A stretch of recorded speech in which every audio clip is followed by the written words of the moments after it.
Mesdames, Messieurs, bonsoir. Bienvenue dans ce journal essentiellement politique après les élections locales du 23 janvier 2022.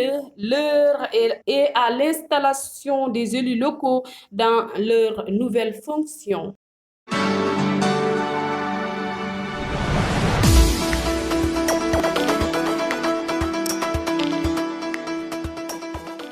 D'abord, nous allons au conseil départemental de Kolda où le professeur Moussa Baldé est installé par l'autorité administrative dans ses fonctions de président du conseil départemental après avoir porté l'écharpe de cette haute responsabilité pour 5 ans. Moussa Baldé, ministre de l'Agriculture et de l'Équipement rural, s'est exprimé au micro de Baba Mbalo. Je commencerai par remercier le président de la République, son Excellence Macky Sall, pour m'avoir fait confiance à nouveau pour diriger la tête de liste de la coalition Benno Bokk Yakaar pour le département de Kolda. Je remercie vivement les populations du Fouladou qui nous ont brillamment réélus à la tête de ce conseil. Nous pensons que, comme j'ai toujours expliqué, ces réélections, on la doit en partie à notre bilan et en partie au fait que le président du conseil départemental que je suis a la confiance du président de la République pour diriger un des secteurs le plus important du plan Sénégal émergent. Je pense que c'est ce que les populations du Fouladou ont plébiscité. En ce qui concerne ce nouveau mandat, évidemment, nous maintenons le cap pour l'éducation, où nous avons fait beaucoup d'efforts, en particulier avec les abris provisoires, la dotation en matériel pédagogique de nos lycées. Mais nous allons aussi maintenir le cap pour la culture. Vous avez vu sans doute ici le tout nouveau musée du Fouladou. Maintenant, il va falloir l'équiper, il va falloir le gérer. Et je pense que ce nouveau mandat est sous le sceau de la culture et vraiment de la gestion de ce musée pour le rendre utile pour nos populations et pour les générations futures. Évidemment, il y a la santé aussi. Et je dois dire d'ailleurs que nous attendons la réception d'une ambulance qui nous a été offerte par l'Italie. Quand j'étais là-bas, le consul nous avait promis une ambulance et en tout cas, à ce que je sache, elle est déjà au port de Dakar. Et on verra avec la région médicale comment on pourra gérer cette ambulance qui a aussi un appareil qui permettra d'aller au niveau du département, voire de la région, faire des radios ou des consultations. Ensuite, il y a bien sûr la jeunesse. Vous savez, maintenant, on a tous vu, à la suite de la Coupe d'Afrique des Nations, s'il y avait des doutes, on s'est rendu compte que notre population, elle est clairement jeune, et à plus de 70%. Donc tout ce qu'on doit faire au niveau des politiques publiques doit être orienté vers notre jeunesse. La résolution du chômage, l'entrepreneuriat, et le Conseil en tout cas va essayer dans le cadre du plan de développement départemental inclure ce genre de problématiques.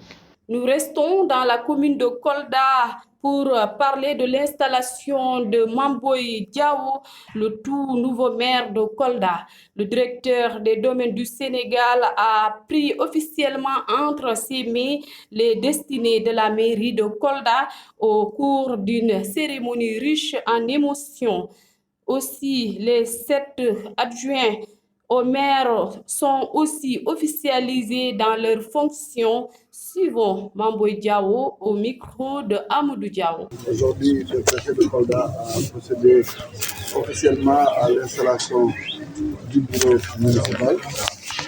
La première préoccupation que nous avions était de respecter les dispositions légales et réglementaires, notamment pour ce qui concerne la parité. Je me réjouis déjà de l'implication et du leadership des femmes locales au niveau de Kolda qui ont porté ce plaidoyer dès mon arrivée pour que, on puisse rendre effectif cette parité dans le bureau municipal. mais elles enfonçaient une porte ouverte parce que c'était notre préoccupation de départ. Et nous sommes aussi engagés dans un processus de promotion des femmes. Et c'est pourquoi, à l'unanimité, la démarche a été adoptée et tous les conseillers ont suivi la même démarche pour que le scrutin se tienne et qu'il respecte les dispositions légales et réglementaires. Nous souhaitons que cette équipe-là soit à la disposition de Kolda. Comme nous l'avons dit lors de la campagne électorale, il y a beaucoup de questions qui ont trait aux vulnérabilités, à l'inégalité sociale, aux inégalités sociales, à l'effort qu'il faut faire en direction de certaines cibles et aussi notamment à différentes actions qui doivent rendre notre ville attractive. Et au nom de ça, nous allons, dès la passation de services qui va se dérouler demain, procéder à une première série de rencontres. Et dans ce cadre-là, nous avons prévu, dès le vendredi, de rencontrer les élèves, les présidents de gouvernement scolaire, les parents d'élèves, et les censeurs, et les chefs d'établissement, les proviseurs notamment.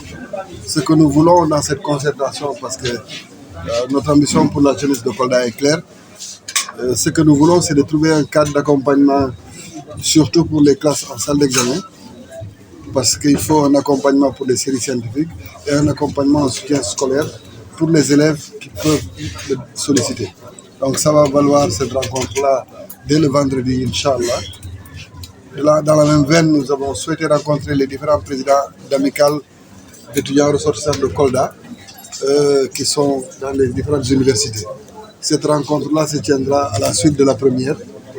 Et vous comprenez aisément que la démarche, c'est de mieux nous imprégner des situations dans lesquelles vivent nos étudiants et comment nous allons faire face pour tenir nos engagements vis-à-vis de cette couche qui nous est très stratégique pour construire un meilleur avenir pour Kolda. La troisième rencontre que nous souhaitons organiser, toujours le vendredi, c'est avec ce que nous appelons les acteurs sociaux koldois, les acteurs de la société civile, mais toujours dans la frange jeune. Parce que ces jeunes ont porté beaucoup de combats au nom de Kolda, notamment sur les difficiles conditions d'accès aux soins, les difficiles conditions d'accès à l'éducation, etc., etc. Et toutes les problématiques sur la promotion de la femme, la lutte contre les mutilations faites aux femmes, etc. Ces jeunes ont porté un ensemble de combats qui méritent que nous puissions échanger avec eux et qu'ensemble nous définissions une feuille de route et un cadre collaboratif qui permettent que l'un des axes sur lesquels nous avons choisi de travailler, c'est-à-dire la transparence et une gouvernance participative, puisse être effective. Voilà ce que nous avons prévu pour le vendredi. Et Inch'Allah, l'après-midi, nous discuterons avec les agents de la municipalité. Parce qu'avant même qu'on prenne en charge toutes nos actions et toutes les démarches que nous allons définir, nous pensons aussi que nous devons leur inculquer notre façon de voir les choses, vis-à-vis notamment des usagers du service public que sont les populations de Kolda, dans les différents corps de métier, dans la vie de tous les jours. Nous cherchons un comportement qui est un comportement respectueux vis-à-vis des populations et qu'elles sentent plutôt les populations qui sont chez elles ici à Kolda. Voilà le premier axe de notre action, parce que ça résume fondamentalement notre priorité. C'est l'accompagnement de la jeunesse, des femmes et la prise en charge des questions sociales avant qu'on ne déroule les projets d'envergure. Le nouveau maire de Kolda a entamé son mandat par différentes activités, dont sa rencontre avec les administrateurs scolaires pour voir ensemble des pistes de solutions aux problèmes de l'école à Kolda. De la commune de Kolda, nous allons dans le département de Vélingara, précisément dans la commune de Ouassadou. Ici, le nouveau maire Souleymane Diallo est installé dans ses nouvelles fonctions de maire de la commune. Le voici au micro de Amadou Diaw. Ce que je peux dire par rapport à la commune de Ouassadou, c'est que j'invite tout le monde à venir vraiment accompagner le nouveau maire élu à pouvoir vraiment gérer en tout cas cette commune-là durant les 5 prochaines années. Parce que, en tout cas, moi j'appelle tout le monde, j'appelle toutes les personnes ressources à venir m'accompagner, à venir accompagner le conseil municipal, à vouloir en tout cas, à pouvoir vraiment accomplir sa tâche durant ces 5 dernières années. 2022 à 2027. Mes sentiments, ce sont des sentiments de satisfaction aujourd'hui. Mes sentiments, c'est des sentiments de soulagement parce que, en tout cas, le chemin a été long, le chemin a été bourré de montagnes, mais en tout cas, par la grâce de Dieu, nous sommes venus à bout et tout est derrière, en tout cas, la grâce de Dieu. Nous remercions en tout cas toute la population de la commune de Ouassadou. Nous remercions tous les électeurs qui ont voté pour nous et ceux-là aussi qui ont eu à faire un autre choix. Pour le moment, il y a un travail de diagnostic à faire au niveau même de la commune, au niveau de la mairie. La passation de service, je le rappelle, aujourd'hui ce n'est qu'une installation. Il reste la passation de service qui sera fixée ultérieurement entre moi et le sous-préfet, une date ultérieure. Donc on verra. Mais pour le moment, de façon visible, nous savons que, en tout cas, la route Kabendou-Pirada, elle est là depuis des années. Nous voulons vraiment le bitumage de cette route-là. Il y a d'abord cette route-là, puis l'électrification, en tout cas, de toute la zone, de toute la commune de Ouassadou. Ça, ce sont des priorités qui sont là.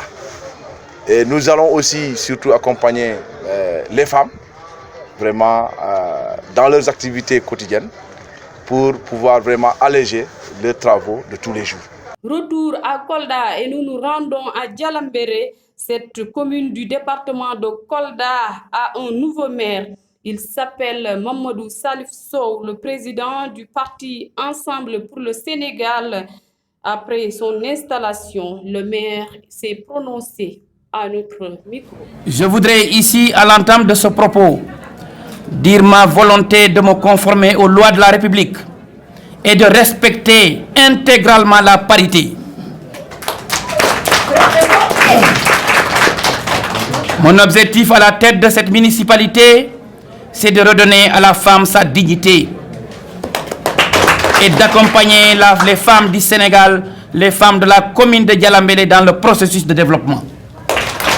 Sans femmes, l'Afrique ni le Sénégal ne peut imaginer ni penser au développement. C'est pour cela que ce mandat, je le place sous le socle de la femme et des jeunes. Je ne pouvais pas faire moins en tant que président d'un parti politique national, mais également un président d'une coalition nationale. Je ne peux qu'honorer la femme qui est maman, la femme qui est sœur, la femme qui est épouse. Hommage aux femmes du Sénégal. Je voudrais lancer un appel solennel à tous les conseillers. Nous sommes tous d'égale dignité. Les partis politiques, c'est fini aujourd'hui. Nous sommes là au service de la population de Djalambéré. Vous trouverez à moi une oreille attentive. On écoute permanent pour que vos idées, vos propositions puissent être prises en compte. Le conseil départemental de Kolda a tenu sa première session ordinaire pour examiner son nouveau budget. Les conseillers présents à cette rencontre ont voté à l'unanimité ce budget global qui fait un peu plus de 400 millions. Le président Moussa Baldé compte ainsi poursuivre les chantiers entamés dans ces domaines de compétences. Il est au micro de Khadija Toutia. Dès le début de notre mandat, on avait eu la possibilité de contribuer et de permettre à des associations ici de faire des aménagements et d'avoir une exploitation optimale des ressources forestières dans les communes intérieures de Benghazi. Donc l'environnement, bien sûr, ça reste aussi une priorité pour tout Casamançais et donc pour tout élu de la région. Après cette large page politique, nous parlons à présent de société. Les ASP et les forces de police sont entrés en collusion le 15 février dernier. Les agents de la sécurité de proximité réclament, entre autres de l'État du Sénégal, la création d'un corps spécial. Pour se faire entendre, ils ont voulu tenir vaille que vaille une marche interdite par l'autorité préfectorale de Kolda. De là, des échauffourées ont éclaté entre ASP et policiers. Voyons les images de cette chaude journée.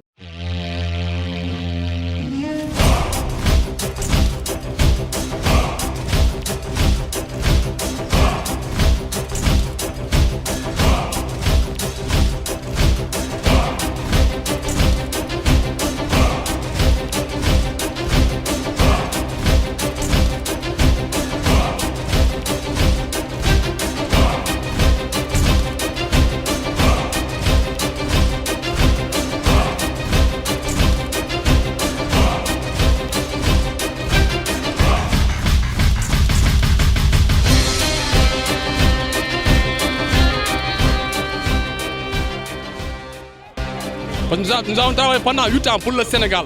9 ans, je veux dire, pour le Sénégal. Avec sous des promesses non tenues de l'État, qui nous avait signé des contrats de 2 ans renouvelables une seule fois, qui ne tient pas ses promesses. Nous sommes là à travailler parce que nous sommes des citoyens qui ont laissé tout. Nous avons des diplômés, des éléments qui ont été formés dans la technique. Nous avons des maçons. Nous sommes le corps le plus formé au Sénégal.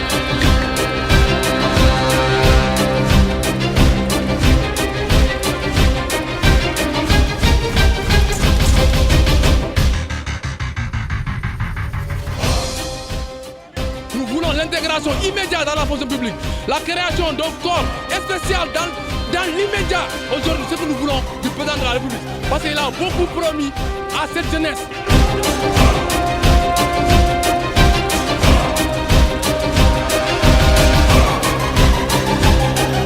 Merci à vous qui êtes très nombreux à suivre ces informations. Au revoir.